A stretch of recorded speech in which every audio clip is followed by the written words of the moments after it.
Netcasts you love. From people you trust. This is TWiT.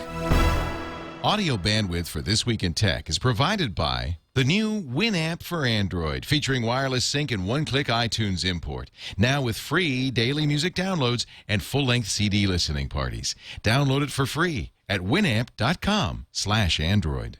Video bandwidth for TWiT is provided by CacheFly at CacheFly.com. This Week in Tech is brought to you by Go to Assist Express. If you're an IT or software consultant, up your competitive edge and grow your business with Go to Assist Express. For a free 30-day trial, visit gotoassist.com/TWiT. And by Audible.com. Sign up for the Platinum Plan and get 2 free books. Go to audible.com/TWiT2. And don't forget to follow Audible on Twitter, user ID audible_com. And by Gazelle, the easy way to sell or recycle the used gadgets lying around your home or office. Don't just sell it, Gazelle it. For a 5% bonus payment for your used gadgets, go to gazelle.com. Bonus code TWiT. This is TWiT, This Week in Tech, episode 312, recorded July 24th, 2011. Welcome to the Brick House. There is nothing wrong with your TWiT. Do not attempt to close this browser. We are controlling the stream. We control the video. We control the audio. You are about to participate in a new online adventure. You are about to experience the sights and sounds of the new TWiT studio. Please stand by. 5, 4, 3, 2, 1.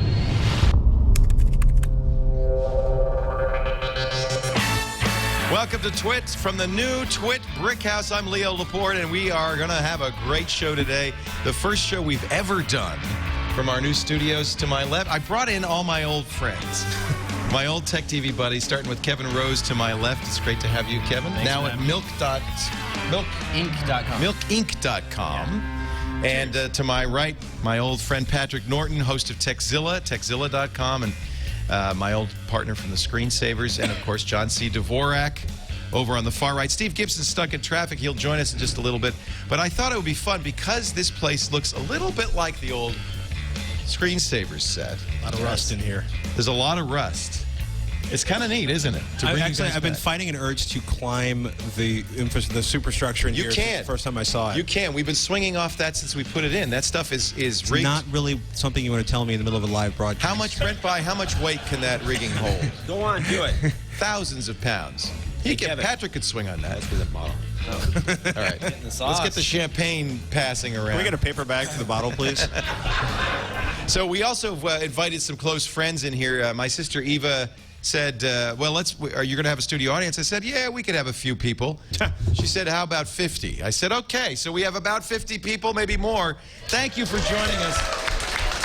And I think we're going to have 50 people for every show in this first week because so many people have wanted to come 100. all the way up to Petaluma, California. Boy, a lot of thank yous go out, especially to our set designer. The guy who did this studio is the same guy who did the Screensavers, the last Screensaver set, Roger Ambrose. Where is he? He's watching us in L.A. He's not here. Couldn't No, be he here. quit already. He quit. We threw him out. He said, I can't take you people anymore. Also, Brent By, who is running this silly little jib camera, he's running it. Wait. A couple minutes ago, it was the brilliant creation of your staffers. Brent invented this. Brent is an amazing lighting guy. He did this, the whole lighting on the set and just did a great job. Ken Merrilees, as you probably know, Ken, he's been around for a long time, a consulting engineer, helped us choose these cameras. We're using just inexpensive consumer-grade camcorders, but you know, the consumer camcorders are so good now. These are Canon Vixia HF G10s that they're high def. You're also streaming the show and compressing the snot out Well, of it. exactly. On the stream, you won't notice any difference, but we will put out high def downloads. And we should point out, the cameras look really good. They do. Look who's here. Hey, Steve Gibson made it. Now, one thing I didn't want to do, on our first show is attempt to use Videosaurus and have people coming in off the internet. So we had everybody come up. I saw you on screen somewhere. I said, wait a minute, where is he? Kevin Rose is with us, but where is he? Did you sprint it to get here? Essentially. Yeah. Where did you get the digital T-shirt? That is awesome. Is that original? I've had it for years. It looks like new, like I just took old it out of stock. the package. It's brand new. So Steve flew up from Irvine because he wanted to be here for the opening. Absolutely. And your flight was delayed a couple hours for the fog. Thank you. 2 hours because of the fog, and Yeah. then an hour and a half on 19th Avenue. Holy cow. So Holy 19th cow. Avenue's the worst. Oh my God! That's what John was It's actually saying. easier Do to go to Do you Oakland have like and around. FedEx and UPS out here? Yeah, believe it or not. It's we like have Mayberry. Yeah, it is Mayberry. Welcome to Mayberry.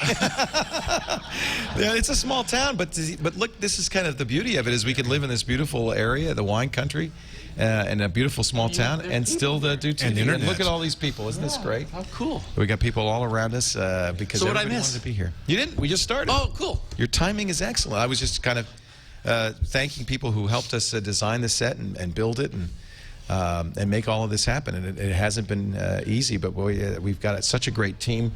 Liz Romero in the back there. You can just see her. Hey, Liz, wave.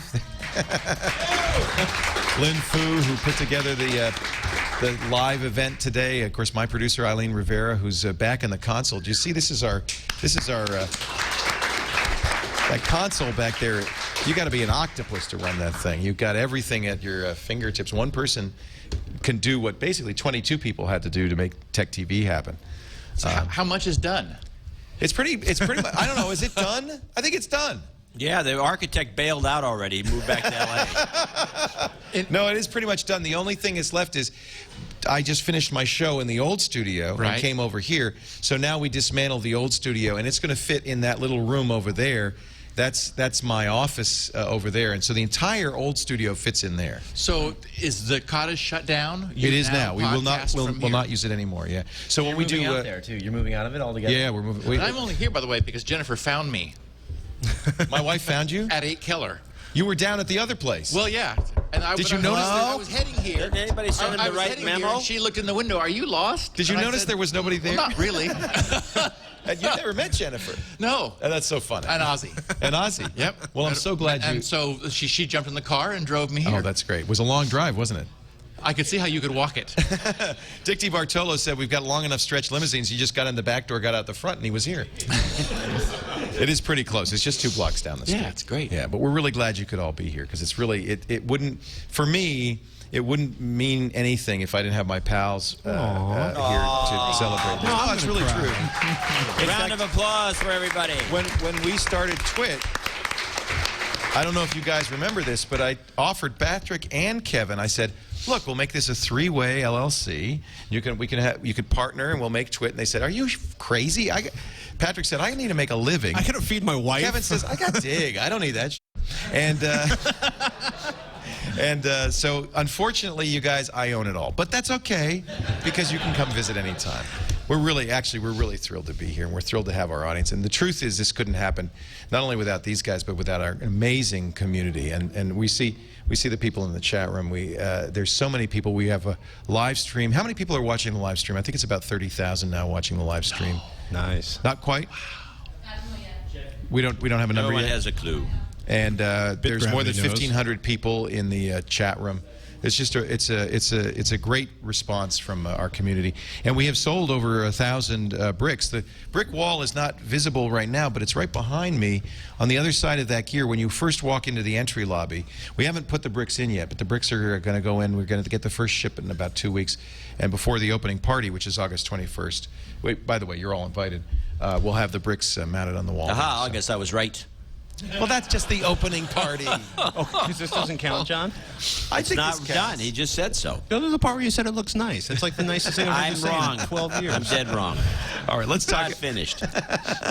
By the way, Tom Merritt's here, Sarah Lane is here, Eileen Rivera is here, our whole team. On the other side of the room where that big red X is, that's our newsroom over there, and Tom Merritt and TNT, their work over there. They have their desks here. One of the things I wanted to do is make this not a studio, but there you saw him waving. I'm over here, Leo. As I wanted to make this a working office that we can also do shows out of. So There's still part of me. It's like this main there's area. Sarah, up here there's is- Tom. almost twice the size of the entire upstairs and downstairs of the cottage. It is 9,400 square feet. How many people? 30,000 people are watching. That was my guess, and I was right. On the So then, since you got 30,000 people watching, I should mention a couple of things. One, Bert Monroy's got that big picture posted in San Francisco Incredible. for the first. Did you go see it? I didn't. I understand I'm in it. Actually, your name is in it. One of the only two names that actually has a name, and Mine's Pat the other one. is the other one. That's awesome. Bert, of course, is the Photoshop It's whiz. only going to be there for a couple of weeks, and then you're never going to see it again. Why not? Because it's only the backlit. This is the full-size backlit version. This It's is the stunning. world's largest Photoshop illustration. He took 4 years to do it. Bert, of course, Right, was 8 hours a regular on day. the 8 hours a day, not just 8 hours a day I for know. 4 years. This thing backlit is I'm down the street from Bert, so I see him all the time. But backlit, this thing is spectacular, and he wants you to go see it or else. No, I will go down and see that. If you're in San Francisco, you must see it. Bert's well, he was a regular Photoshop Day or some. What's the name of this? Yeah, it's on 550 Sutter Street, San Francisco. If you're in the Bay Area, find a way to get over there. And it's called Times Square is the name of his painting. I'm going to pull it up here. Yeah, I've got it coming up in a second. It's so big, it's taking an hour to download. The thing is huge. It's like it looks like a photo. The thing is, it's photorealistic. So if I click, I can zoom in on this. Oh, look at this. It's photorealistic. Scroll down. Wow. Where are we, Pat? Oh, there we are. There's the TWiT logo right there, right in the middle. Look at that. Wow, that's cool. That's the old TWiT album art with Leo, Laporte, Patrick, Norton, and friends. That's the only text names in there. That was nice of Bert to include that. These are not pictures. They look like pictures of people. They actually are real people, though. He has many of his friends in the imagery here. You can go over to the far left there, and you'll find me and JC. Are you in it? Of course. Oh, there's Bert. See his back right there? Yeah, it was Where? right there. Keep going. Move over a little more. The other way, other way. Right there. Oh, there's Bert. That's his ponytail. I recognize his ponytail anywhere. That's his wife. And there's his wife. I recognize her. So none of these are photos. This is photorealistic illustration that he's quite famous for. And the detail in this There thing. I am, right there by the cab. Right. Oh, yes. Let's zoom in on John C. Dvorak. That's as close as I can zoom. Is that you right here? Yeah. Wow. You know, it looks bigger in pictures. No, it's actually this big. Wait a minute. That's Sal Segoyan right there and his wife, Naomi. Look at that. So this is pretty cool. That is called Times Square, and it is in San Francisco right now for just a couple of weeks. But it's touring. It's going to be New York, Chicago, Los Angeles as well. BertMonroy.com. All right, let's talk a little bit about the tech news. I guess I don't even want to mention it, but I guess we can't start the day without talking about really the biggest news story of the week, which was the horror in Norway. That's tech news? It isn't, but I think if I don't mention it, it feels like we're not paying attention to it. And it is tech news in a way because the guy, this horrendous guy who did this, wanted to go back to a more primitive society in which, and he mentioned piracy as being one of the, software piracy as being one of the banes of modern existence. And the guy's a nut. What was interesting to me is I found out about it first, not on Twitter, but on Google+. Right. And I think that's one thing that has changed quite a bit. Is that for you the first place you go now, Kevin? I'm checking it definitely 2 to 3 times a day. Yeah. When it first I launched, live on it. It's very sticky. Yeah. It is because you have a real conversation with the audience. The people are going back and forth, and you can actually like people's posts. It feels like a real community versus, when you're on Twitter, you're just getting these @replies, and it's a lot of work to reply back to someone, and then you miss some of them, and it's just not sticky as much as Google Plus is. And I'm going to reshare. So this is how easy it is to, in effect, retweet your tweet, or what do you call it? Plus. Your plus. And so I just reshared that. And you'll see the amount of engagement you get. I mean, you shared this a few minutes ago. 261 pluses, 29 reshares, 169 comments.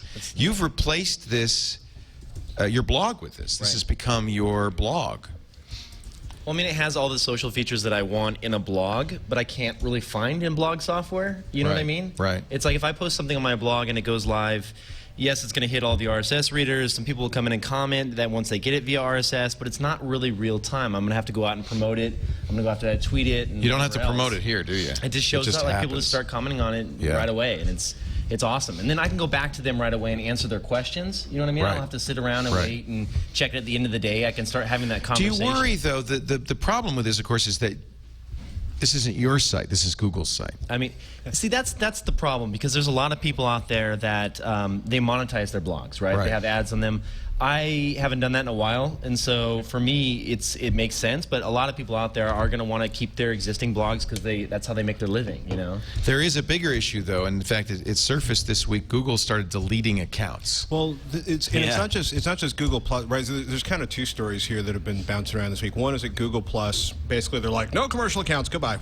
They killed Mashable. Of course, Pete Cashmore's brilliant. They said that from the beginning, though. Yeah, I understand that. I'm with you. I am totally good. Google said no commercial accounts. Fine. And then Pete Mashable went, that's not Mashable's account. I know, that's it's my account. And it kind of and was I met him once. He seems like a nice guy, but no, it's Google and went, oh, okay, we can take care of Pete. And but see, that's a problem but it's not a problem with that. It's a problem. How do you enforce this no brands? What is a brand? Is Kevin Rose a brand? Not just no brands, but no pseudonyms. Is Leo Laporte a brand? It's a brand in a way. What about people? You're also a person. You're also a person. Right. I mean, that's what Google's saying, is it has to have a first name and a last name. Right. But Pete Cashmore is Mashable. You know, Boing Boing did that. They had an intern post Boing Boing posts. I think it becomes very difficult. And I think when Google is deleting accounts like this, it's very risky. You know, we didn't delete my account or your account, but they deleted some pretty important accounts. But I think that they're planning a business solution here, right? They plan to have... They do. I think they're going to be attached to accounts. I did what I think Ford and Mashable and all these other companies should have done, which is I created a TWiT profile, and I applied for the business account. And I said, I'm not going to post anything on this TWiT profile until you say, yes, business accounts are launched. They've also said, if you create a business account, a Ford account, we will not migrate that data over to a real business account. So you're running the risk of losing all the engagement you had up to this point. And yet there's so much value for a company like Mashable. I mean, look what Mashable's gotten out of this. Or somebody, an individual like Trey Ratcliffe, he's put himself on the map with Google+. You know, we all knew who Trey Ratcliffe was, but boy, when he started posting on Google+. Or Tom from MySpace. Tom from MySpace. That was amazing. It's reactivated. Tom Anderson is suddenly a good guy. He's awesome. He's always been a good guy. But nobody knew it until he started posting on Google+. Well, and it's still a closed system, though, right? I mean, I'm seeing people tweeting, asking for invitations in. So it's not so hard to get an invitation. No. You guys are all in it, right? I think they're just trying to. I think they're trying to scale. Not that Google really has problems. In the same way that Gmail was originally sort of like 18 million people now. Yeah, they're scaling fast, but I think they're trying to keep. You know, I think they're trying to keep a giant mess of suddenly, you know, half of New York City decides to sign on at once. So they're trying to trickle out invitations. I think it's also been interesting is coming up again this week is some people have had their regular Google accounts have been suspended. Well, that's the thing. And they've lost. And so if you didn't know about it, the dataliberation.org is a bunch of Google engineers that are actually working to help you get your information out of Google so you can store it offline. Should for some reason your account disappear and you suddenly find out all of your contacts, your calendar, they call it your Google takeout. You can get everything out of Google. That's one thing Google's done right. Well, I've been but trying it's to a do big this deal with if they Facebook. cancel your account and you delete your Gmail. I finally got it to work. I exported all of my friends from Facebook. I used the Chrome went to extension. Zuckerberg's house with a baseball bat. Yeah. Exactly. Well, I just wanted to find all my friends in G+, because you don't necessarily have all these conversations. I mean, it's using Google to look at who I've communicated with in the past, and then it suggests friends to you, and that's great. And I found a bunch of people, but I was still missing some people, right? You know what I did is there was a workaround where you would import it to Yahoo, and then you'd import from Yahoo. I don't know if they closed that workaround down. That's not the one you used. I just don't know. Well, don't they allow you to download your data? Like, I think Facebook in a zip file. Dump, right? But I know, it's an XML file. We need a tool to parse that though, and then re-import that back into. If only there was a company that was working to build tools. Busy with other things. You can do this, Pat. Come on. Mobile tool program. I don't know. I think Google really is walking a fine line here. I admire the idea that you have to be a person.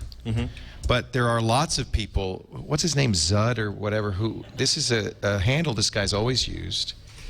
And how is a handle not as good as a real name? I mean, if that's what you use, shouldn't you be allowed to use your handle? How does Prince apply for an account? Right. It's got a weird symbol. Right. But I mean, that's a real, so it'd be easy if there were a bright, clear line and you could say, oh, that's a person, that's not a person, but it isn't that easy. Right. And when you see Mashable turn into Pete Cashmore, but have exactly the same stuff. Yeah, I mean, I don't mind. It's Google's playground. It's Google's rules. Well, they get to do what they set it want. up, I understand that. I just want them to apply those rules equally across everyone. That's all. And it's difficult to do. Yeah, absolutely. I think we should be realistic about this and just call it or cut 2 and expect it to disappear. Really? Now, you're on here, but you don't post on here. I've got a post up there. A post. Wait a minute, I got to find it. You've only posted once? Yeah. So it doesn't grab on you. Twitter, and I've got my own damn blog, and I talk on here. I want to say hi to everyone following me and those who will be eventually. I'll be posting some interesting off-topic insight here, both here and on Twitter, July 12th. There's also Dvorak.org/blog and noagendashow.com. Hey. Hey. I like the picture. Is that you? Is that a Rothko? Yeah, what is that? Is that you? That is actually the Pacific Northwest taken from a car at 80 miles an hour out the window with a slow shutter speed. Well, one thing that happens is it's just one more thing that we have to, like if we wanted to be connected, it's one more thing to do. How connected do we have to be? You're going to still be doing tweeting on Twitter, right? And I'm not going to do all this. And what really bugs me the most, I might as well say it, I've said it before, I'll say it again. People, they post in one place and then they massively, everything duplicates all over the place. So I'm following somebody here. I don't want to follow somebody on Foursquare. I don't give a crap if somebody's eating lunch in Des Moines, Iowa at the McDonald's. I forgot to check in. I got to check in. I'm trying to become the mayor of my And so then own I see this on Twitter. I don't care. I don't care that they're eating lunch in Des Moines. It's not got nothing to do with me. I'm not going to go jump in a plane and go to Des Moines. Well, I think that's what's happening. I think Twitter's becoming kind of this background noise with a lot of updates in it of a variety of stuff, not really almost intended for human consumption, but just kind of a stream of information. And then if you want to have a human conversation, you use Google+. But you can use tools to parse Twitter to find, like Flipboard, which is a great example. Flipboard finds all the links, turns it into a magazine. All the content is there. I don't know. I'm a big fan of Google+. I think there's a lot of... do you think it's too geeky, though? Like, that was one of the that's why I like it. Yeah, I do, too. But I don't want... Can that break into the mainstream? I hope it doesn't. I know you hope it doesn't, but Google hopes it does. Well, that's a... I'll give you an example. Or cut 2. A chill went down my spine this week. Justin Bieber posted a picture on Instagram. Yeah, I know. As long as the chill didn't go up your leg, that's fine. No, that was a warm stream that went down my leg. No, Justin Bieber posted a picture of LA traffic on Instagram. One picture said, boy, the traffic is bad. I don't know, have you talked to Kevin Systrom, but I imagine their servers got BAM! A lot of people joined, yeah, a lot of people signed up. A lot of teeny boppers said, oh, I can see Justin Bieber's pictures on here, I'm going to be here. And that ruins the ecosystem, Does it, though? Because you're not following Justin Bieber, unless you are. Wait, making No, sure... he is. Like, you're not going to see any of his posts anywhere. What's going to ruin that saw about that one. Instagram? Instagram now has enough users to become a sustainable business. That's not a bad thing. Twitter has enough users to become a sustainable business. That's not a bad thing. And Leo, you have how many followers on Twitter? I don't know, 280,000. And you tweet how often? But to look at Kevin's got, well, you got more than 2 million probably, right? No. Okay, so 1.2 So million? if you switch to Google Plus, you disconnect. You know what's weird is that I have more followers on Google Plus in That's just what I 3 was gonna weeks ask. Yeah. No than I had in kidding. 2 years Yeah, on Twitter. And same I'm here. sure for both of us, it will exceed Twitter pretty quickly. Yeah. Look at Tiffany Renee just Google Plus a picture from the studio. I like that. That's the instantaneous nature of Oh, it. did you see the nearby feature on the phone? So What's when, that? when we were driving over here, my girlfriend Daria is here somewhere. She pulled out her phone and she launched Google Plus, and then she said, "Show me public posts that are nearby." I love that. And then she saw everyone talking about Right. TWiT, like right around here. Yeah. That was really, even though she's not following any of those people. It was really cool. I think that's very cool, interesting. but how valuable is it to Well, I your mean, day-to-day living? It's kind of cool when there's a big events and you want to see It photos could around be. those events, and Right. you know, Right. It could be super useful. Yeah, for stalkers. No, I think it's a great thing as you come up to, let's say you're at a concert and you can see all the posts from the concert, all the pictures. That's what Color was trying to do. This has that kind of feature built into it, doesn't it? I think that's a nice feature. I'm actually just pissed that mine crashes on the iPhone all the time. I can't get Google Plus to work. Why are you still using the iPhone? I really like Android. I have to say, the more I use Are it, you completely sold? Like you're completely all in? sold, all in on Oh, Android. come on. You change phones like Yeah. No, I'm all in. I've been all in for some time. Based on when UPS has last How come arrived. you're not using the good end? The good. This is a good Android. What's wrong with Good it? Android. Oh, you have the Nexus S2? Nexus 2S? No, that's Nexus S. I don't know what it is. You want the next one? That's out of date. Eileen, this is the good one. Geek Fight. There's a new one? Yeah, there's What are you one. using The that clunker sequel to for? that. It's better than that. Oh yeah. What's Yeah. better about it? Eileen does our show all about Android. Now she's got it in a white case, but for Wow. one thing, it's a bigger. Yeah, This is better. That just yeah. happened. And it's thin. Yeah, that No, just. this is happened. not that bad for thinness. That's the successor, and I think in every respect it's a better. How's dual the battery processor. life on that, Problem with Eileen? Android phones Good is like for an every hour. How's the 4 battery months, life on like a that, new Eileen? phone But comes that's out. great. I've got And dual you're like, this is the processor. better one. It just came out like 2 I've weeks got ago. great screens. I mean, so here's incoming. Let's see, nearby. So it thinks I'm in Berkeley. That's kind of a Why did they problem. change the return key to the other side? What are they changing? Just ridiculous, these guys. It confuses me. There's no confusion. It's like No, idiotic. 'cause you're at right. night, There's no standard for the buttons on when the you're bottom. at night, you can't see the You're thing because it turns off, so you just know where to hit. Somebody hands you this But look, phone, okay. you're going to be hitting the wrong thing. Look at this Google Plus stream. So this is what's going on in my stream. I'm seeing. He's not very So I bright. saw somebody in the studio. Now I'm seeing Kenny, who's watching it live at home. So this is his house. I'm seeing Colin, who's saying, "Here's my desk." I'm seeing there's Tiffany Renee. She's on our city council. She's in the background So there. it's like Foursquare without the food references and the obscure notes. I just think it's better than. So I like, Thank you, Todd. I think so it's better than Facebook. I like for, this little cube thing they're doing here. So you turn, you got this going on. That's just some launcher she Oh, put is it? on Because there. I think this should be on Linux systems. I think Linux needs an That's just GUI. That's just a launcher. Where did I lose I'm telling you, control? Linux needs a GUI like this. We've been in the studio for 5 minutes. I've already lost control. So, Leo, I think you should move your blog over to Google+. You think so? I would certainly get more Don't engagement. do it, whatever you don't Do listen it to him. live. Do it now. He's trying to ruin Do you. it right now. Dare to be dull. We're all doing it. We're all doing it, Leo. Come on. I'm going to take a break. How about if we do a commercial and come back? We got a great panel of people. I'm just really thrilled to have my dearest friends in studio to launch the new brick house. Since you're ready to go to commercial, where's the kitchen and? It's in the back. You got to see the kitchen. Yeah, I'll Just wander around, John. Be back in 10 minutes. I'll do it Where's with the you. ham radios? The ham radios aren't here. Actually, they are here. They're in. You heard I have about the this? handy talkies. Technician's license, first shot? Yeah, and he has a license. He's a I ham got a too. first shot. It's not that hard. Don't ask about the general license. Technician, anyone can get It's that. actually pretty easy. But I studied for it. I studied for about a week. Didn't you? No, I just took it. Really?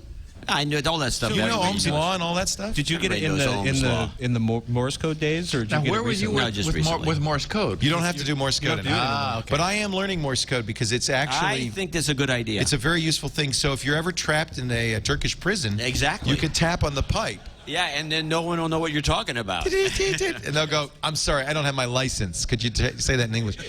The way I'm learning, though, it's kind of interesting. You can learn dots and dashes, learn it by sound like it's a language. So you don't hear dots and dashes, you hear the music of it. And that's how you get to high speed, 20 words a minute. Tip for you. Just a little tip. I knew I'd get something out of showing up. My best friends are here. John C. Dvorak, Patrick Norton, Kevin Rose, Steve Gibson. I can't think of a better way to inaugurate Free the new champagne. studio.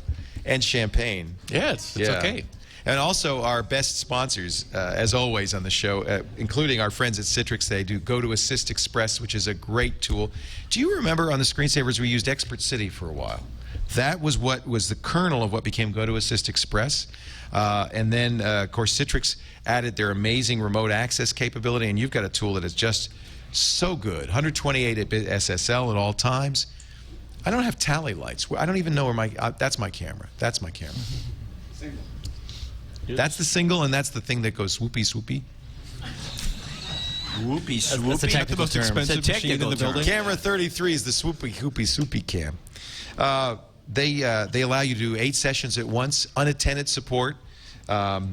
You can find out what operating system's running, because it works Mac or PC, but also with security software, with version, right down to the point updates. It is just a fantastic product. I want you to try it free right now. It's easy if you go to gotoassist.com/twit. And I know sometimes when I say go to assist, it confuses the hell out of people. So I'll say visit gotoassist.com, gotoassist.com/twit, and you can try it free for 30 days. Remote access, it's never been easy until now. And remote support, that's always been tough until now. Go to Assist Express. It makes it easy, it makes it fast, it makes you a support hero. Gotoassist.com, /Leo. John, you didn't take a walk. Where's the webcam? Where's the webcam? Yeah, I'm trying to figure out from like what I've seen. I think it's over here. Oh, the spy cam? It's over here. There. Yeah. There it is. I don't know where it is. You mean the drop cam? And by The Bitly, the Bitly. Yeah, the Bitly drop cam. It's somewhere over in the far corner over there. Oh, okay. Ham station. It's by the ham station. That's where the ham station is going to be, over in the corner. You know what, John, we're getting is an AM radio Collins transmitter and console. Collins? Yeah. Wow. It's going to be so cool over there. Why Thanks are to you Bob guys Lyle doing and Gorda. this? Huh? Why are you guys doing this? Like, are you going to open a BBS up next? That would be awesome. Like, you should seriously like get like a 2400 baud modem and set up your own BBS in the corner. Why not? We need a bunch of lines, though. You need more. Yeah, that's true. You got 8 lines. 8-line BBS. That's actually a great idea. That would be amazing. That's actually a great idea. It is. You could maybe Milk should make like a little mobile BBS app. No, we're not It'd making be like this. With like a little screen. little screen. Up. It scrolls up at 300 baud. Half the point of the show is to get enough champagne into And a Kevin that he blinking tells us cursor. what the project is. Right. The blinking That's the square idea. cursor. This is amazing, Leo. So OS 10 Lion. I'm running it here. Are you running it? Of course. What do you think? I didn't. It took me a while to get used to scrolling. It's so weird It is weird. because on the iPad, when you want to scroll, you're just sliding paper up and down, so it makes sense, right? Right. Up means the paper goes up. Down means the paper goes down. But on a mouse, it's the exact opposite. Right. You scroll down, and you're going down the screen, and you scroll up, and you're going up the screen. Right. So Why do you think they're doing this? There's something to this.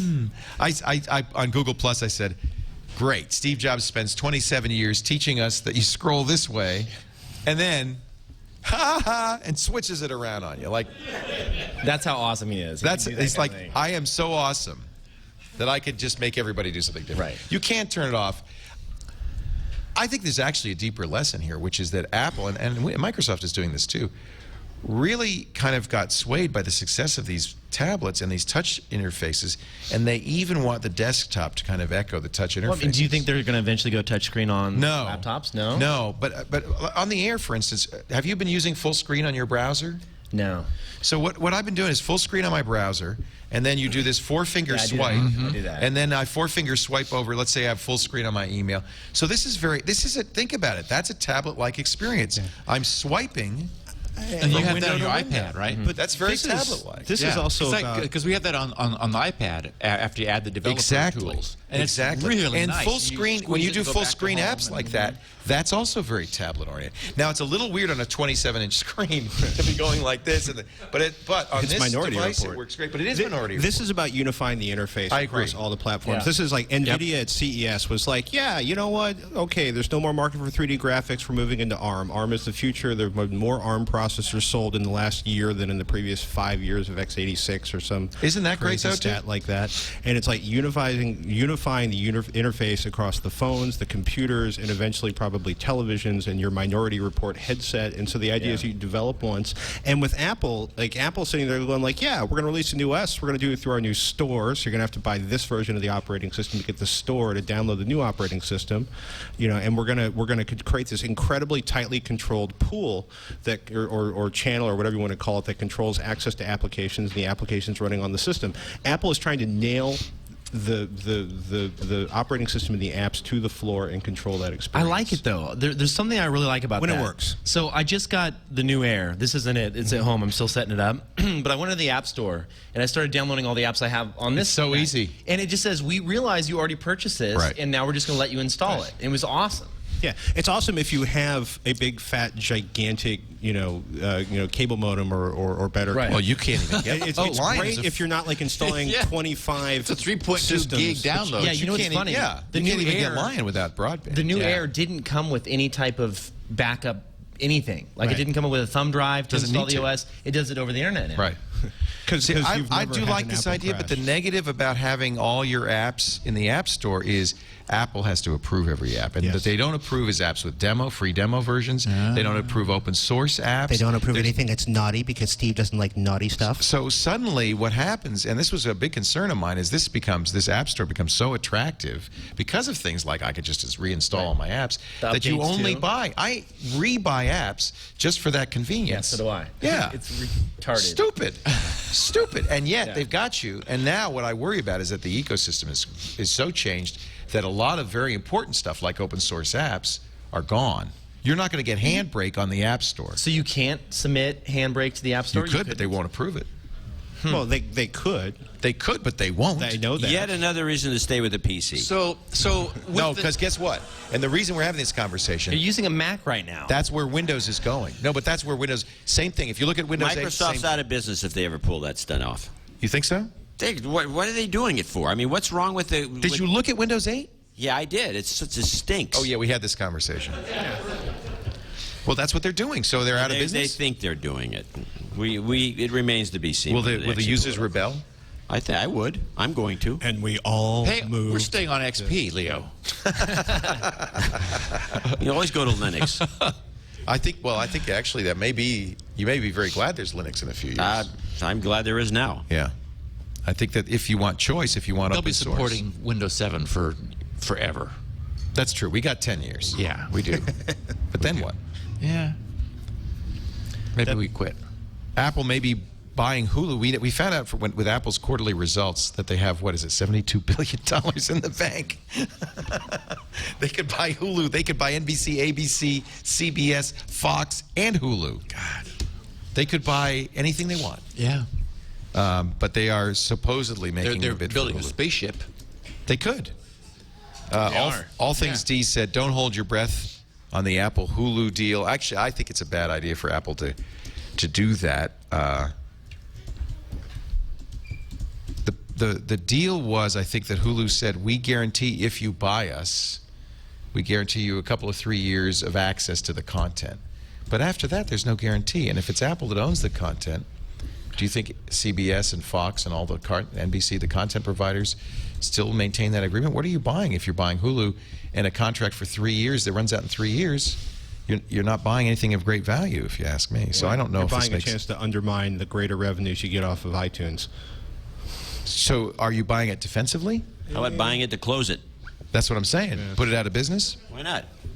Apple has $76.2 billion in cash on the books. So they buy it to compete with Netflix, since it seems to be like Netflix versus iTunes versus, I don't know, Google, in terms of trying to get content. But if you think about it, with $72 billion, they could buy Netflix, Walt Disney, News Corp, Comcast. They could just buy it all. Okay. Why not? Hulu's price tag, $2 billion. That's like 1 year's Chicken interest. feed.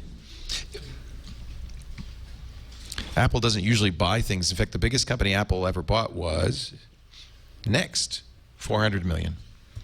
They're not known for buying big companies, although that was a good deal. They got Steve Jobs in that as the player to be named later. Hulu Plus is $7.99 a month. Netflix is $7.99 a month. And iTunes, you buy a film at a time. It's a la carte. Right.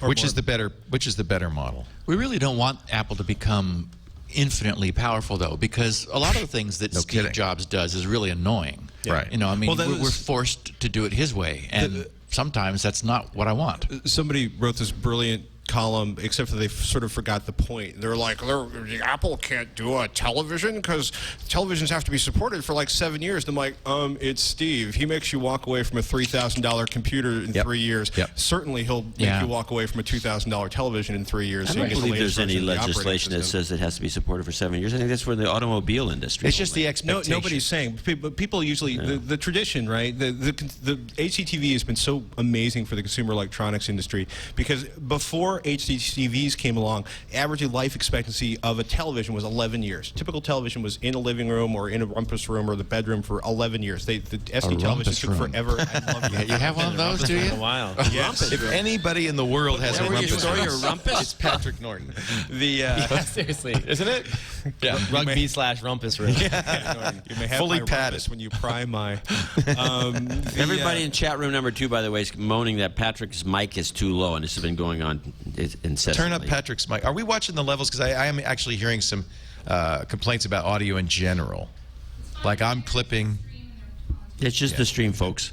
Just the stream, folks? Should I use my Leo Laporte voice? Yes. If you talk like that. Scream into the mic. We'll all be happy. Also says Leo's too loud, but I told everyone that this is common. we're working on it. Apparently I'm clipping a little bit on the stream, things like that. We're working on it. These are little, You got a limiter on him, cranked to the max. You'd think that we would have done one show out of here, just like a trial show. A dry run? Dry run. Why bother? No, everyone wants to experience the maiden voyage. No, Why bother? This is an open network. Everybody gets to share the joy. I'm the kind of test pilot. You want to fly the first flight of the plane? Come with me. Let's just all go. What could possibly go wrong? If I can have the iPad with the quad res screen, I'll be happy for a long time. That's the rumor that maybe this fall. Yeah. Now, Kevin, you got all the. It's looking like it's really going to happen. And oh my goodness, to have the pixel resolution of the iPhone 4. That would be amazing. That Retina display on the iPad. Because the iPad, I mean, I can see the pixels on the iPad. It's annoying. And I mean, to have it cranked up to that quad res, oh. So do you guys use your iPad on a daily basis? I do. You do? My constant companion. I don't anymore. You know what? Those of us who have Airs, this has replaced it, hasn't it? Right. I think so. I use it actually when I'm writing. I need a keyboard. For anything else, Oh, absolutely. I just use the interface. It's output only. Yeah. But you know, for reading the news and news you is know, awesome. Yeah. checking email and just surfing the web. So you know, when it's time to get rid of that old iPad, get the new iPad. I have 5 of them. I think you need to know about a site. Why do you have 5? Exactly. 2 of the old ones and 3 of the new ones. Why? Gazelle.com. Why do you have 3 of anything? So they can each be in their own room. I don't have to carry it from room to room. This guy, wait a minute, you don't understand. This guy still has Palm, what is it, the Palm Tungsten?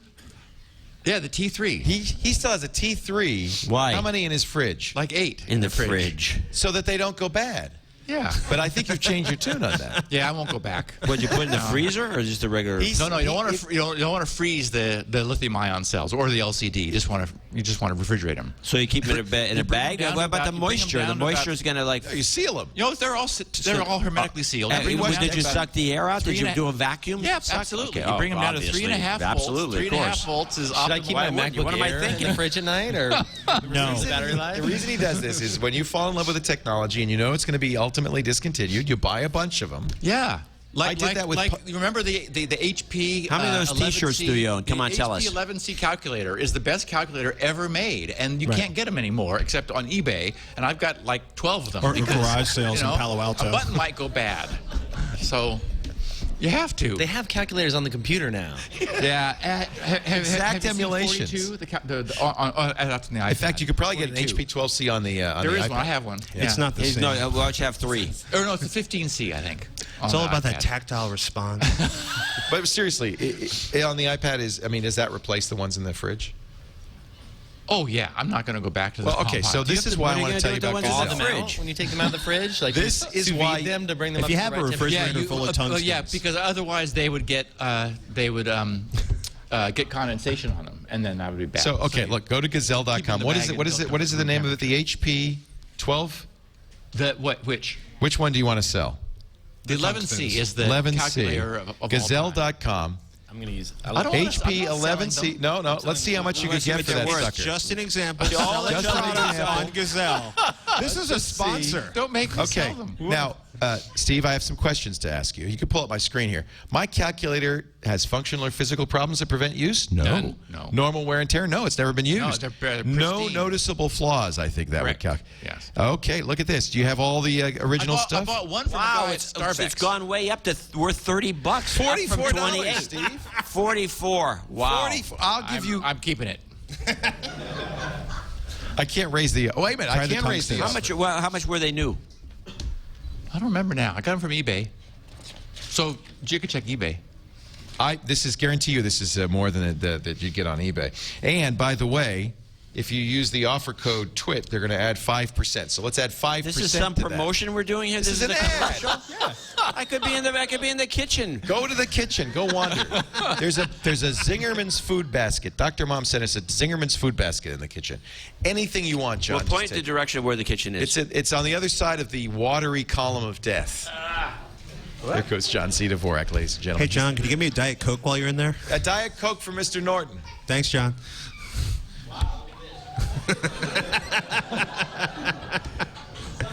Next. Yeah. So anyway, gazelle.com. Sell your crap.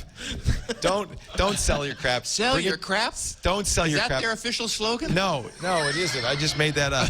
The slogan is don't sell it, gazelle it. What you do is you go here, you get the offers, you get a box, they pay the shipping, they give you cash. They're data experts, remove all the data so you don't have to worry about that. If it's not recyclable, if it's not saleable, if I had written like that you couldn't start the thing, they recycle it in a responsible way. No landfill, no offshoring. They take care of everything. Do they pick up?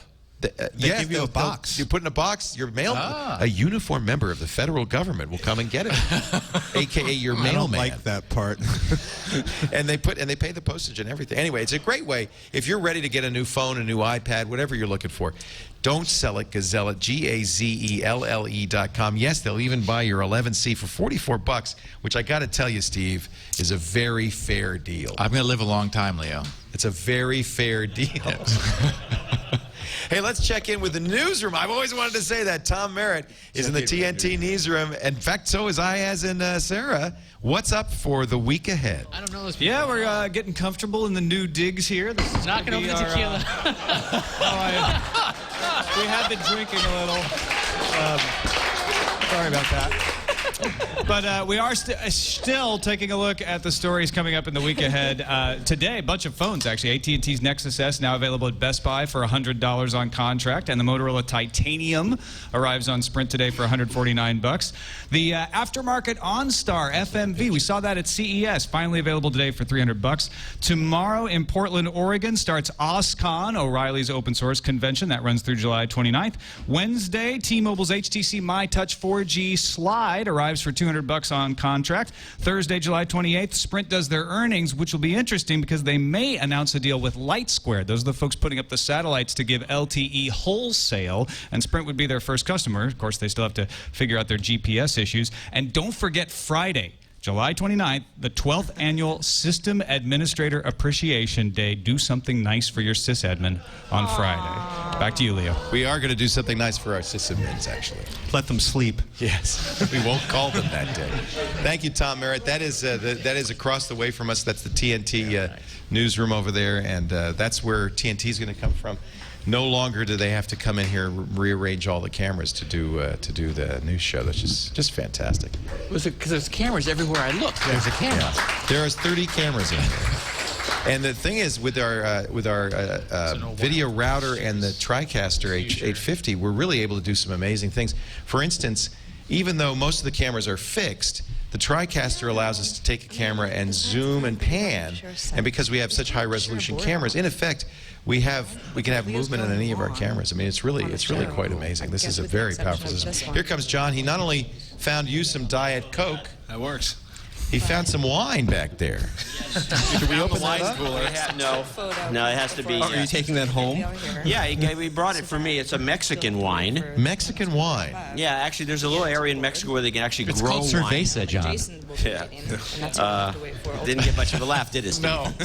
I'm getting Sarah in the. I'm getting Sarah in the feed right now. Anyway, it's a Mexican wine which I'm anxious to taste. But right now it's boiling hot. Well, that's how Mexican wine's supposed shook up from Mexico. So that's how it's supposed to be served. It needs to be boiling hot. I was going to say, that's how most things are down in Baja. Yum. So we are actually going to move off of Skype here. We're going to start using a video. Oh yeah, you talked about this. A company called Video. I think it's going to be a lot better. You and I have practiced with it a little bit. Yep. We're actually using their newsroom product, which is called VideoCast, VIDYOCAST, just in the nick of time, because the CEO of Skype said at the Fortune Brainstorm Tech Conference in Aspen this week, Tony Bates, said he might be putting advertisements in Skype right calls. In the middle of a talk. Can you imagine? We've got Steve Gibson. Wow. We're doing security now, and suddenly, not my ad, Skype's ad pops up in it.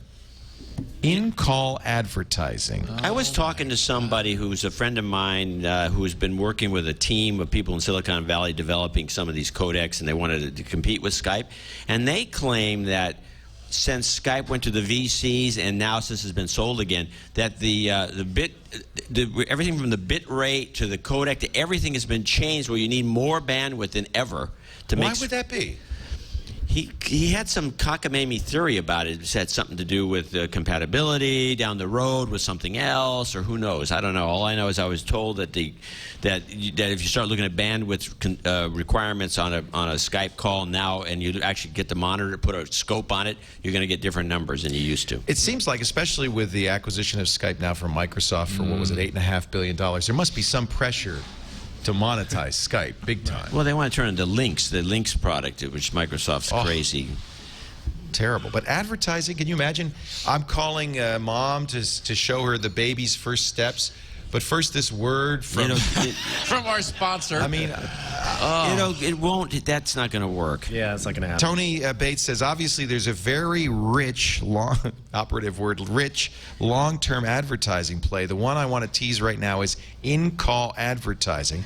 The average length of a video call is now 27 minutes. 27 minutes, and you're doing a lot of things in that time. If we're talking, you're not just looking at me, so we have a lot of opportunities. So he says, what, are they going to monitor the calls? And, oh, he walked away. Hey, can I show you an ad for Pizza Hut real quick? He says, why not? Why not? Because we have this intimate relationship. At the end of the call, I share an ad with you. And I hang up. Yeah, like... I'm thinking of like all the incredibly inappropriate jingles. You sure there's not an April Fool's hoax or something? And the volume will be higher. It's not. This is serious. That's what's kind of stunning. There's just kill Skype instantly. Yeah, there's so many other alternatives out there right now. Like people would just jump away, you know. Well, but I don't know. Skype's built into Facebook now, so that gives them a lot of market share. That's true. What else is there that people know about? I mean, I know about stuff because we are always looking at alternatives. But what else FaceTime is now a default icon on all new Lion OS X. I have to think FaceTime is a flop. You don't think so? Do you use it? I don't use it, but it's there if I want to use it. You have an iPhone. You have a Macintosh. It's there all the time. I definitely use it from phone to phone. Like if my sister calls in or something and she wants to see my dog or whatever else, like we'll You've turn used it on. Yeah, absolutely. Really? Yeah. Not that often, but you know, every couple months. Anybody else here use FaceTime? I don't. A few people. Gary, you used it. A couple of people. Anybody else? So maybe out of 50 good for, people, like family. 5. Like Hey, you're so not going to do it. How many people in here own a Macintosh, notebook, desktop, iPhone, iPad? Great. Almost everyone. Now, stop. Everybody put John up your did not raise hands his if hand. you've used FaceTime I've on used that it. device more than once. Okay, we'll call that a flop. How many people here? How many people have used iTunes? Okay, I'm done. Everybody's used iTunes. You can go home now. Although, I have to say, and I got some heat for this. I said this a couple of weeks ago. iTunes is a junky program. Oh, it's terrible. Are you kidding? It's awful. Flabby. It's getting bloated, yeah. It's poorly designed. Yeah.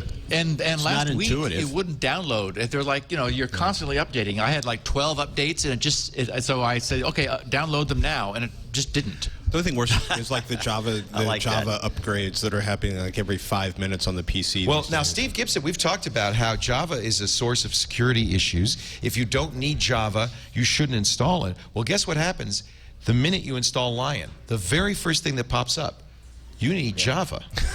Everybody who's installing Lion, every Mac, in other words, now has Java. Is that when a program requests Java and it's not installed? Yeah, and apparently because I launched Photoshop and it was like, you need Java, and I'm like, all right. I don't think that was Photoshop. I think that there is and somebody in the chat room could probably correct me.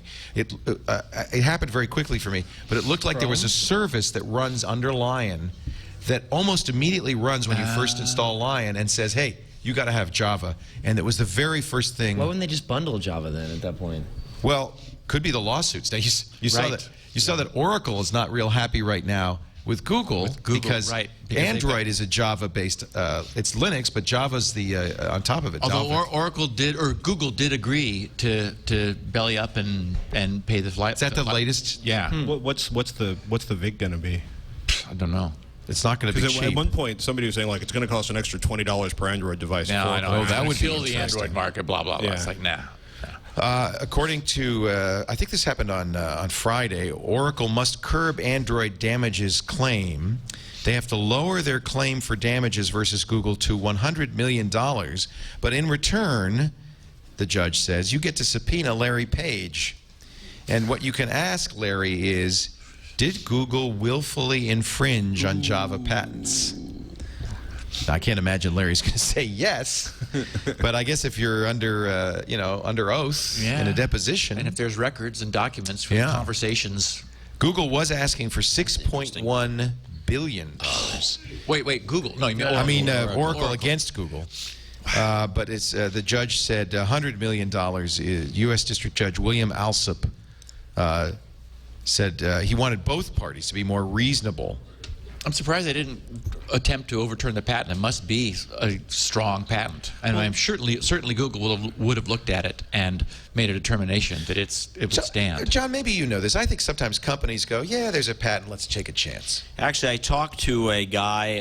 I can't remember the name of the company, but I had a long chat with the CEO, who was a company back east that Microsoft basically had lost a case to just recently for $260-something million or more. And the guy had a long theory. He said this is the I4I case? I can't specifically remember because there's so many of these cases Microsoft keeps losing. Infinite. He said that he's totally convinced that Microsoft just steals the patents and then worries about it later. And then he says if you do the numbers, they end up having to pay what the fees might have been. But meanwhile, his company's out of business. Right. He says we could have grown into be $1 billion company for all he knows. Yeah, he's got $260 million now, but he could have been a contender, as it were. And he thinks they do it overtly because the courts will not do treble damages. Right. He says they're too wimpy to do that. I4I is a case in point. I think that might be. Yeah, it's a Canadian company. Yeah. $300 million. Microsoft, I'm sure, just said, "Hey, this is an XML. It was an XML code issue in Office." Yeah, this was this guy. And Microsoft, I'm sure, said, "Yeah, there's a patent. Yeah, we could get sued. Yeah, probably what happens is they immediately ask for a license. Microsoft says, sue us." And at the end of the day, $300 million, how much money does Microsoft make on Office? It's a pittance. And somebody actually has to find a lawyer and go through the process of tying their life in knots while their business is being destroyed for years. To get through to the tail end of that fight. It's fight. like 3 years. This guy had done business with Microsoft before. He had something to do with soft image. And I remember that. But his theory was that it's a crapshoot. It's like throwing stuff against the wall. He believes that you just steal a bunch of patents, one of them takes off, they get noticed by the other guys, and they say, "Well, we're going to sue you." I said, "Fine." Meanwhile, they got to test a lot of different technologies. Nobody else is going to sue them. It's not worth the trouble, and the company's ruined. And that seems to be, he believes, it's a Silicon Valley, something that's floating around in the ether that has been established as the way to do it. So here's an interesting story. So I would say you could argue that the open spectrum at 2.4 gigahertz, which has been used for Wi-Fi, might have been the single most valuable incentive to innovation in networking. The fact that you didn't have to get a license, you didn't have to go to the FCC, you could just make a device. We wouldn't have Wi-Fi, I think, if 2.4 gigahertz were unregulated spectrum. You agree, Steve? I mean, yeah. There are a number of things that made this revolution happen, but that's one of them. Yes. So Republicans have just proposed forbidding the FCC from allocating any more unlicensed spectrum for Wi-Fi and other uses unless they give wireless companies the opportunity to buy exclusive licenses first. So there's a bill in effect that would end white spaces, that would end this kind of growth in Wi-Fi because, in fact, Public Knowledge has issued an action alert because Congress is considering offering it to the wireless companies first. These wireless companies, I just saw that AT&T doubled its lobbying in the last quarter. Of course, that's because of the T-Mobile thing. Yep. But these companies are very aggressive about lobbying. They spent the two biggest lobbyists in Washington, either last year or the year before, was $11 million, AT&T and Verizon. And lo and behold, when the FCC finally comes out with its what a shock ruling, yeah, with its we're going to regulate the internet by not regulating the internet, and by the way, the mobile internet doesn't count. And it's like, don't tell me that there is no tie-in between spending $11 million in Washington, D.C. and all of a sudden getting the result you want. Gates, AT&T getting the result they want, Verizon getting the result they want. This is a perfect example. I mean, it's essentially Congress saying, well, that open stuff's fine, but Verizon, if you'd rather pay us for it, we'd be glad to let you have the first access. All right, who's Spotify users here? Any Spotify users? A few people. Cool, isn't it? Yeah, it's awesome. 70,000 users. What is it? Good question. It's like cardio. It's music. It's you probably didn't care about this kind of thing. You barely got me on Netflix. We just got him on Netflix. We'll get you on Spotify. I love Spotify. I'm actually a huge Spotify fan. It is a streaming music service. They have a free tier, a $5 tier, and if you want the full access to theirs, 13 million record library on all devices, it's $10 a month. Worth it. I pay $10 a month. I used to have Mog, and then I had RDO, but I like Spotify even better. Do you publish public playlists, things like that? I haven't yet, but I just started using it. Basically, I went out and did the research and figured out that they have by far the most tracks. So that's one thing I was curious about. So you look for obscure, weirdo tracks. Well, I mean, if you just look at total available tracks that are out there, I mean, there are several million above the next biggest one. See, I could follow you because there's Kevin Rose's playlist. So if you start to add some public playlists, I will see them on RDO. And, you know, somebody did something interesting. A woman named Jennifer Ruggiero posted on Google. She said, let's see, can we make a public playlist that people can add to? So she published the link. This is one of the things I like about Spotify. You can publish a URL to the playlist, which anybody can click on, subscribe to, and then add to. So she picked a bunch of songs with the word circle for Google's plus in it. And then look at all these people have added songs. It's made this a public playlist by a lot of different people. You can make a playlist and have people add to it, and then you can subscribe to it. And the beauty of this is I don't have any of these songs, but because I'm subscribing to RDO, I could play this entire playlist. They also did an integration with Sonos, too, which is really quite nice. That's what I use. So we have Sonos all over the studio. Every office has a Sonos S5 or an S3. So why does everybody in the chat room say one of two things about Spotify? One, they say Spotify rules, and the other one say Spotify equals bait and switch. Why is that? I don't know. You know, they did offer in the U.S., which they haven't offered in Europe before. It just came to the U.S. 2 weeks ago. They did offer pretty much an unlimited listening for free. You know, in Europe, I think you got 20 hours a month. You could only listen to a certain number of times to each song. These are restrictions the record industry places on them, of course. I mean, I'm sure they don't want to have limitations on it. So what's the bait and switch, though? I guess that you get it for... Free account is bait/switch. The bait is tasty. It's good bait. It's and then they awfully good bait. Convert you, and yeah. I'm actually a huge fan. A lot of people keep saying they're going to keep jacking it. They're going to jack up the prices on you. They're going to lock you in and then screw you. Just like Netflix. Well, the good news, and here's the good news on that is... The good news? Well, there's Mog, there's RDO, there's Rhapsody, there's Napster, there's Zune. The Zune Marketplace, $15, you can get 10 free songs. There's so much competition. There's more competition in this space than any other space. For $15, you get 10 whole free songs? And unlimited streaming. Holy crap. And anything in their library. But you get to keep 10 songs. Oh, you get waffles, too. You guys use waffles? What's waffles? It's like a... Does it come with chicken? No, it's a music site. I never heard of it. I don't know. But see, that's an example. There's turntable.fm. That's fun. You know, if I buy CDs, I get to keep the music forever, and I don't have to pay $15 over and over again to access that music when I actually have a streaming connection that works. Convert to any format you want. Did you say buy CDs? Where do you buy still CDs buy these CDs? days? No. Yeah. You know why? Because I often find myself in places where I can't stream music. I've had tracks drop out. That's a good point. Yeah, but why not just download them and like put them on your... They do. So that's the neat thing about this is if I can say to that playlist, put it on my phone, and then if I'm offline, why would I pay almost as much for like a 192K track when I can at least get the CD audio? I have CDs in my refrigerator. Right. He has 10 copies. 10 Frampton copies Comes of each Alive one. in his refrigerator. Just in case, if they ever discontinue, Frampton Comes Alive. I'm going to take a break, and then we're going to break out the champagne because I think finally the Winklevoss are gone for good. What's that mean? Well, you'll find out in just a moment. Do you Audible? Audible? What about it? You ever listen? I have. You know what I liked? I discovered. No, I'm not going to say because you're going to do an Audible commercial. But I'm not going to discuss the fact that the public library is one of my favorite places to go. I know. I understand that, and I don't think that that's a. But the problem with it is limited selection and copy protection. What's the problem at the library? How many weeks do you have to listen to that book? I don't really go to the library. I can tell you, it's 2 weeks, right? And it's like you have to renew it, but it's digital. You have to renew a digital copy. Well, you know, if I was really into Audible or books that on tape or anything like that, I would be a major subscriber to Audible.com. Thank you very much. I appreciate that. I just got I just got Zen in the Art of Motorcycle Maintenance. Classic. It's a classic. Classic. It's long, though. Well, I've tried to, that's a really good example because I have tried to read that book in print Right. about 20 times. Right. And I never did. And then I got it on Audible, and you can listen to it. Yeah, I got an Audible. I listened to the entire thing. I'm still an hour out still. It's a how long does it say how long it is? It's 15 hours. Yeah. Do you have commuting in your life? The gym time. Oh, gym time. Perfect. That's when I read. You too. Yeah.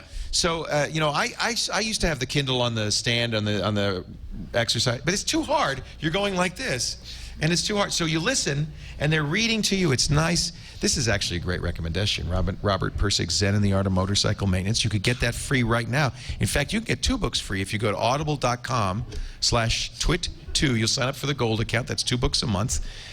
First month is free. The books are yours to keep forever.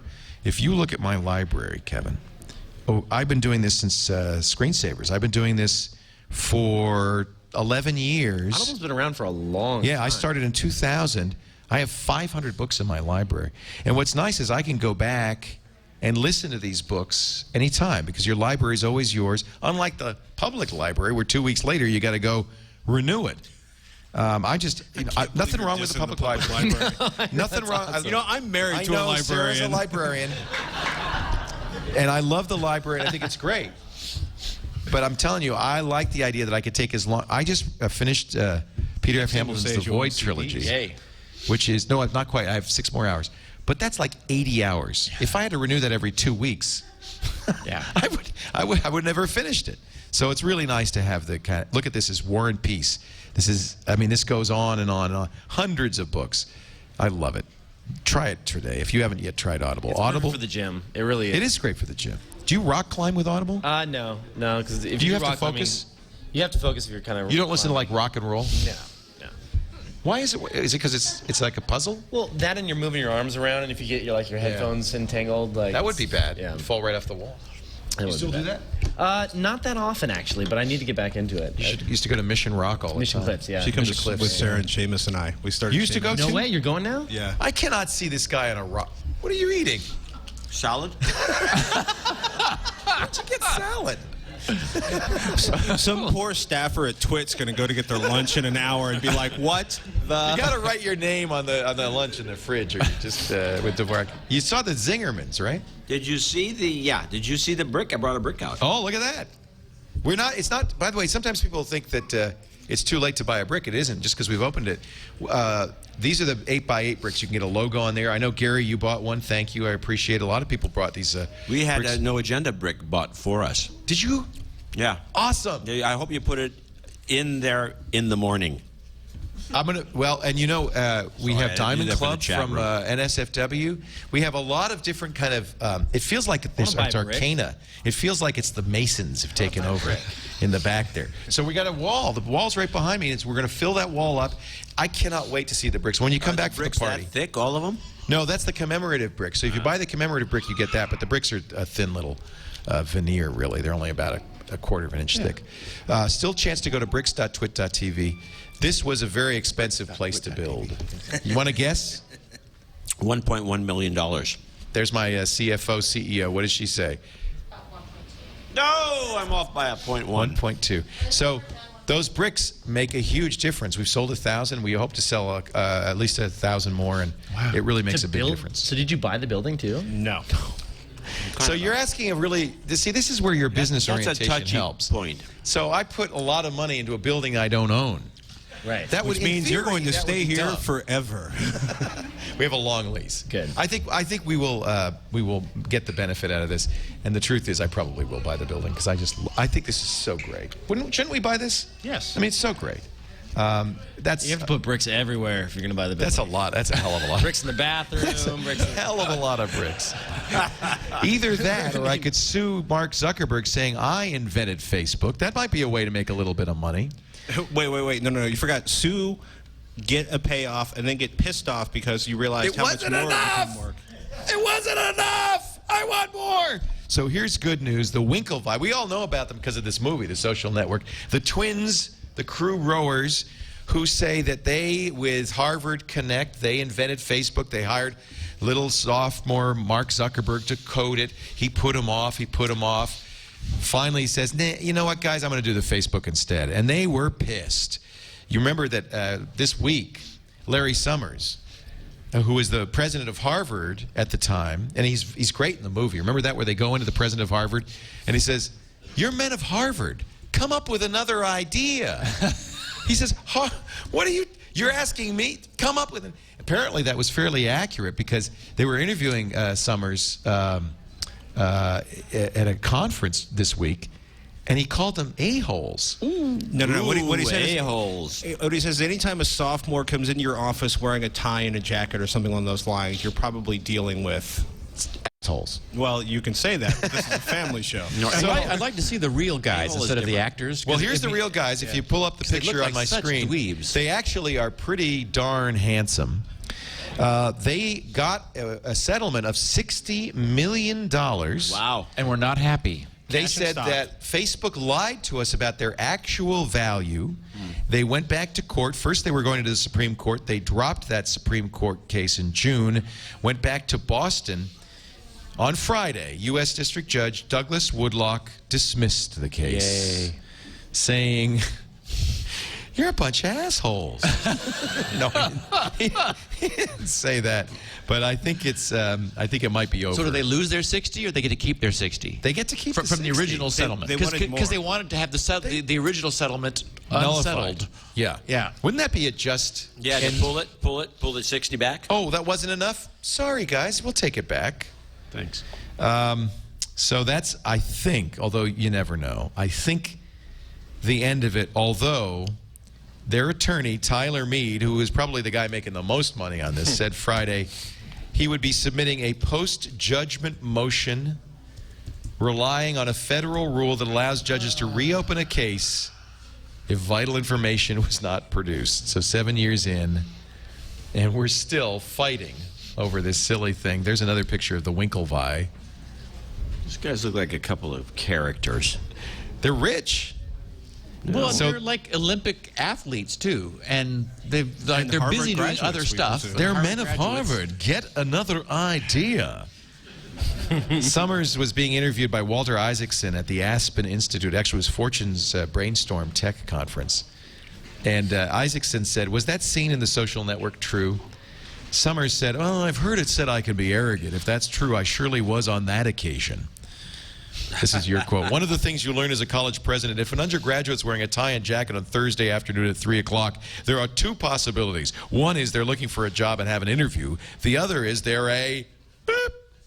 This was the latter case. Yeah, I you know, it's funny because we could say, like 5 minutes ago, we were on the podcast basically being like, Microsoft crushing independence, evil, stealing ideas, and now basically we've got, you know, the same thing, only with an actual idea, not like a software patentable idea. And I think because these guys are at Harvard and oh so pretty, you know. So you think that there's some merit to what they're asking? You know, I think it's a messy case. I think this is why there are contracts. I think this is why there are lawyers. You know, I think this is why, you know, it's really difficult to start a business out of your dorm room and not get stomped on if it actually explodes. I mean, ideas are a dime a dozen. Absolutely. So it's having an idea in and of itself, especially an idea that MySpace and Friendster already had. I don't think two Winklevosses are the equivalent of one Zuckerberg. I mean, no, and anyone who's actually ever created something, as we all have, knows how much hard it's. Yes, I mean, you know, people are coming up saying, "Oh, I have a great idea. I'll go 50-50 with you." Right. It's like, don't tell me. I don't want to hear it. Right. Yeah. Here's one for you, Kevin, because I know you're the guy who actually got me hooked on Angry Birds. You son of a. Yes. Got hooked on what? Angry Birds. Oh, please. He's a big Angry Birds guy. He looks a little bit like he's an Angry Bird himself. Like six months ago, something like that. You've outgrown it? Yeah, I mean, it's... What's your passion now? It's so 2010. Super Stickman Golf. Yeah, baby. No, I have no idea. It's amazing. What? Super Stickman Golf. You're a little stick figure and you play multiplayer golf against your friends. That does sound fun. It's awesome. Is that on the iPhone? Yeah, it's on the iPhone. I might have to get that. The new Roku 2. HD, XD, and XS. Same price, smaller size, and Angry Birds. Yes. On the Roku? On the Roku. They're going to have it on HD. Yeah. And a special motion controller like a Nintendo Wiimote. that will let you play Angry Birds sitting on the couch. They smack those birds. Did you hear about the rumor that the next Apple TV update is going to finally enable the Bluetooth chip inside the Apple TV? There's a Bluetooth chip in that thing? There's a Bluetooth chip there's a reason lying for it, dormant right now. Yeah. Wow. And they're talking about there might be a controller for it. They might enable apps to be installed. Wow, that's really interesting. You could have Angry Birds on your Apple TV. Wow. I want to ask you about all your iOS I want to ask you about this because this kind of bugs me. The story about the Reddit founder. I'm going to see if I can find this story because it's coming up on 404 on Boing Boing. Liberating several million. Yeah, papers. and I'm wondering about the if anybody kind of has an insight. Give into us this. a background on this, quick. So, Aaron Swartz, co-founder of Reddit, has been indicted on charges of stealing documents from the Massachusetts Institute of Technology's From JSTOR. He downloaded too much stuff, right? Why did you download all of that? If you only downloaded half of it, it'd been fine. Well, the downloading Well, it wasn't the problem so What much. was the deal? Okay, so 4 million documents over 3 months. He was charged with wire fraud, computer fraud, unlawfully obtaining information from a protected computer, recklessly damaging a protected computer. Here's the issue.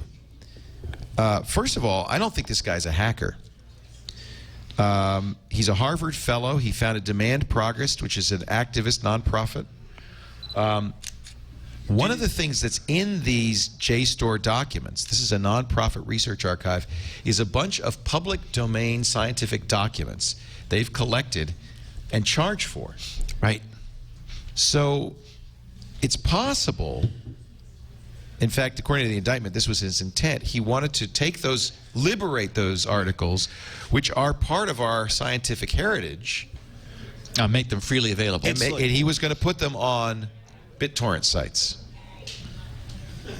I hear someone in academia over there squealing with joy in the background.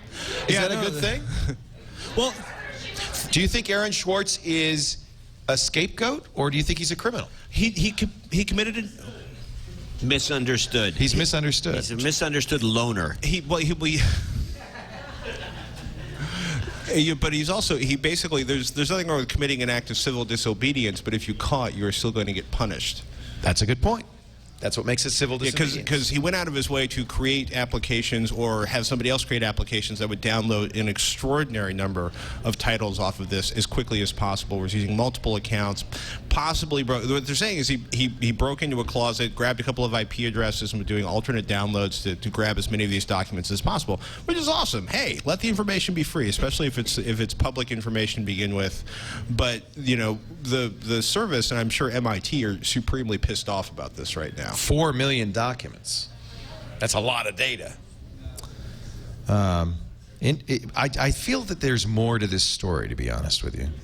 Well, if you're MIT and somebody sneaks in from Harvard and cracks into your network and uses it to steal documents, I think that's probably a point of pride and being really pissed off, too. Well, and in fact, he probably, did commit a crime, and he's verifiably provable that he committed a crime, but it seems like it's also... He had access to them on a limited basis, but he wanted to get around their throttling controls, so he used multiple IPs. I think he wanted to free the information. I think information wants to be free. He wanted to be the conduit. His argument is that these files all predate 1923, which means these files are in public domain, and that JSTOR has been taking public domain documents and charging, and it's very expensive.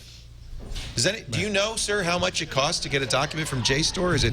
I don't know, but they're electrocuting him back there, very apparently. Expensive? We're putting a light on the guy. Wow. Welcome to TWiT.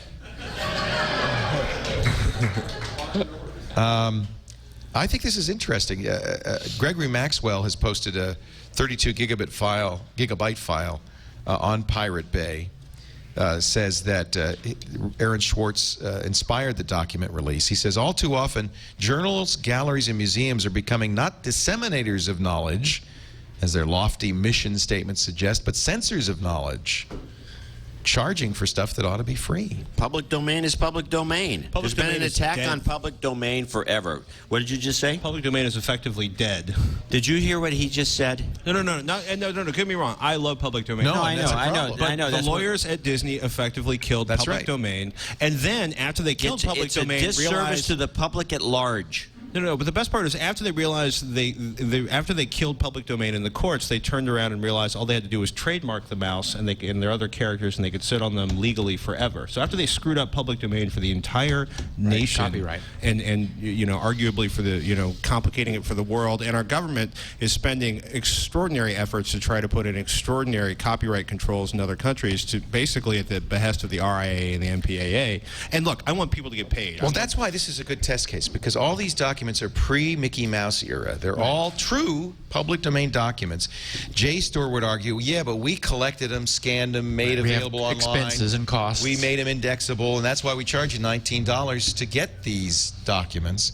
And yet, I'm pretty sure that both Swartz and this other guy, Maxwell, it says, in fact, in this article on Ars Technica, are part of a broader campaign to open up public access to academic work. Actually, Doctorow's good on this topic. Yes. It seems to be one of his specialties, and he would say that this is bull crap, because once something's public domain, it's public domain. You could do whatever. If you want to do stuff, fine, but wait a minute. You can't go after someone else legally. But what JSTOR is saying is like, great, go out and scan all of these documents. Go to 1,000 universities with a scanner and do the OCR. That's exactly what Doctorow addresses. He says that that's bull crap. Because you can't get access to Once something is public domain, it's public domain. No matter how you get a hold of it, it's still public domain, even if you took it off the JSTOR This will be site. an interesting case, I think, because I think that's going to be the argument. I would think so, and it's going to be a precedent maker. It's going to be interesting.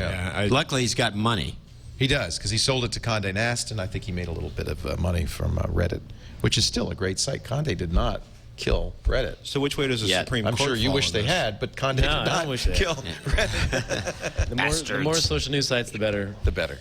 Hey, this has been a really great way to kick off the TWiT Brickhouse. I want to thank all you guys for coming. Absolutely. Here. Steve Gibson for flying all this way through fog, sleet, snow, hail. And then driving up 19th Avenue. 19th Avenue. Steve is the host of our Security Now show, which we will do from the Brickhouse on Wednesday. I don't know how, but with video. With videocast instead of Skype. And I'm hoping that our video should look a lot better, even with these long-distance calls. And you'll be a good test case. I think you're going to be the first. In fact, I know you are. Cool. So that'll be fun. Cool. Thanks for being here. Security Now. And, of course, his website, grc.com, where you'll find SpinRite, which we have to give a plug for because we've all used it and love it. SpinRite is the best file or hard drive recovery and maintenance utility at grc.com. Kevin Rose is Mr. Milk. Yes. Should I have served you milk today? What? Sure. You should. I'm just thinking. He liked you the made champagne, beer though. famous. Champagne was good. You put beer on the map. Yes. Maybe here's an opportunity for Kevin you to put Rose, milk think on the map. beer. Wouldn't that be? You could be like your trademark. You drink milk all the time. No, I don't think so. It'd be good. It's good for your bones. They say that. You could just. You could. We could you could always have a bottle of milk, and they called him the milkman. Just carried around with me wherever I go. No. Thank you, though. I'm just trying to help. Where can we find out more about what you're doing? Yeah, so milkinc.com. You can sign up for the newsletter there, and then also oink.com is our first project. Oh, so you already have something going on. Yeah, it's called Oink. Is it Angry Pigs? It's not Angry Pigs. You have to wait and see. I'll show you in a couple weeks. OINK.com. I got to go there. How did you get that URL? Was available? Yeah. It was available. Paid for No, it. I paid for it. Poker game. Yeah, What did you pay for it? I paid $25,000 for it. That's not bad. That's a good price. That's not bad. Google paid $1.75 million for G.co. I didn't know that. Yeah, those single letter .co designates are expensive. T.co. I think what I'm seeing now is who was it that wrote a really good piece on this? One of the angel investors, Fred. Fred wrote a piece on about the average domain price now for a new startup is around $50,000. Wow. If you want the proper .com. Wow. But now there's a lot of when you're doing just apps only. We happen to have a destination site that goes along with this. But if you're just doing an app, then it really doesn't matter, right? Right. You could be Oink App. In fact, that's what you are on Twitter. Right, exactly. Yeah. On Twitter, we're Oink There's App. always some way around it. Yeah, I don't think buying a vanity domain these days makes any sense. I really don't. It's funny. I tried to get the guy that owns @Oink on Twitter, and he wanted $10,000 for it. And I'm like, dude, come on, dude. Yeah. Oink? Really? So, OINK.com. Look at this. We get a hint of what it is. Rate the adventure. Life's an adventure. Vote, rank, and share the world around you. So it's extreme Foursquare. It sounds like Foursquare. So Is it location? I'll say a little bit about it. So basically, here's the deal. It has to do with the rumpus rooms, Patrick. It does. So you will be a user, Pat. We feel that when you talk about check-ins with Foursquare, that's very much about getting you to a place and telling you where your friends are at. Right. but it doesn't actually get inside of the place. And when you go on Yelp, it's, you know, to figure out what's good at a place, you have to read these really long multi-page reviews. Many are written by people who have no idea what they're doing. Baker milk is hot. Or they're really pissed off. Right. So we want to make this process really lightweight and apply it more to the individual item. And that it's really good at certain places and allow you to rank. How is this going to be different from Whirl, which was sold out? Oh.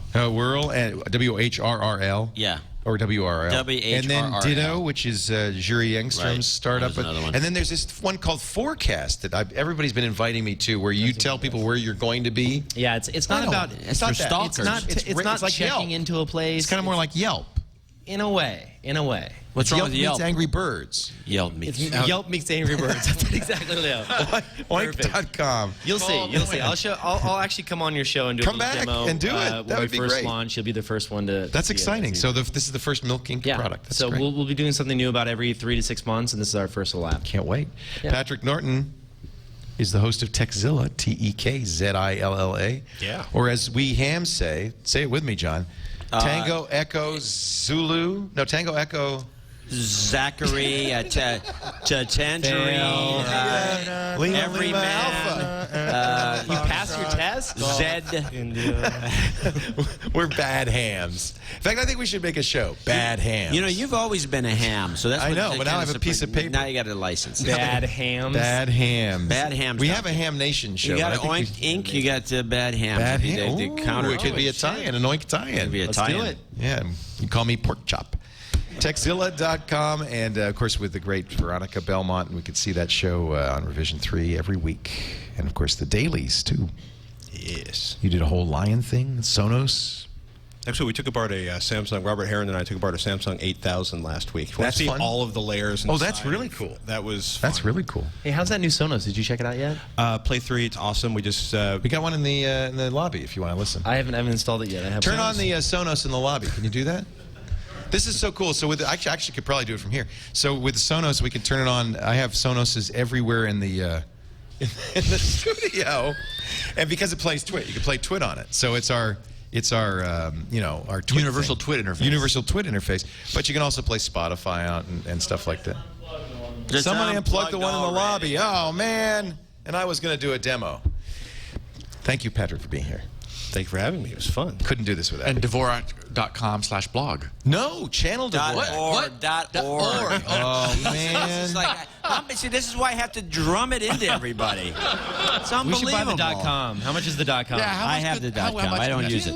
What? Yeah. How are you using the .org then? You're not an It's a organization. long story. I am an organization. He's non-profit. I'm not making any money, so it's non-profit, so I use That's because .org. you got .org instead of .com. If you go to channeldvorak.com, you can find it all, including the No Agenda show, today's episode, Cut, Cap, Duck, and Cover. ChannelDvorak.org. Isn't that .com? No, brother. Don't It's just .org on the. Don't confuse people. Somebody did put Fix that. It's channelDvorak.com. .com. Who has .net? A guy in Florida. Really? Not the Channel Dvorak. Somebody has channelDvorak.net? No, nobody's got Channel Dvorak but me. Let's register right now. That got You guys are just confusing the public. Intentionally, I might add. Just use .com. We'll all be happy, John. The .com's got it. We're working on a special project for .com. Facebook killer. Call the Winklevoss. Thanks for being here, John. I really appreciate it. It's always a pleasure. Thanks to all of you for being here. Thank you for joining us for our very first episode from the TWiT Brick House. We'll see you for many, many more to come. Another TWiT. Yeah.